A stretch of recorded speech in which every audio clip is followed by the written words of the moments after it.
김경수 의원과 드루킹 이번에는 김경수 의원과 드루킹 간에 텔레그램이 아니라 지금까지 이제 논의됐던 건 텔레그램이었는데 시그널이라는 그런 새로운 메신저로 대화를 주고받은 사실이 드러났습니다. 총 55차례를 주고받았다 하네요. 네, 그러니까 자꾸 이제 아까 말씀드린 대로 처음 해명과 조금씩 다른 얘기들이 자꾸 흘러나오니까 그것이 보도가 되고 조사가 되고 그러니까 문제가 있다고 생각이 되는데요. 그렇다고 지금 현재 아무것도 밝혀진 게 없으니까 뭐 조직적으로 관여했다 어떤 아직 단정할 수 없는 상황입니다, 현재로서는. 그렇죠. 그런데 자꾸 이제 이런 비밀 메신저로 대화했다 하는 것도 사실은 물론 뭐 그 자체가 문제는 아니지만 어쨌든 그 상당히 좀 뭔가 감추려고 하는 게 아니냐 그런 의혹이 있을 수 있는 거죠. 지금까지 나온 건 텔레그램이라고 많이 알려진 그런 비밀 메신저라고 있지 않습니까? 네. 근데 또 시그널은 이게 또 미국에서 드는 서비스라는 거예요. 메시지 서비스인데 기본적으로 그 미국에서 이 메신저를 평가한 그런 걸 보니까 그 이 시그널이 가장 안전하다 이런 등을 받았다 그래요. 텔레그램은 중간쯤.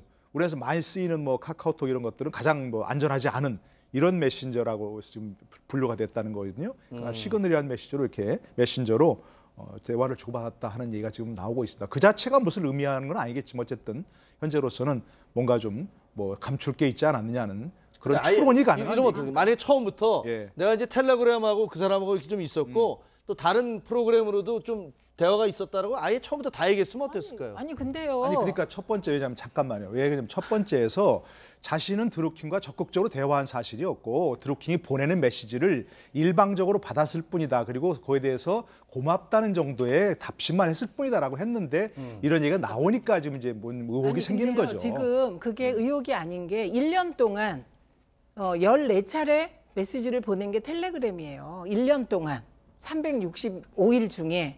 그다음에 제 경우도 지금 쓰고 있는 게요. 카톡, 바이버, 그다음에 텔레그램, 위챗.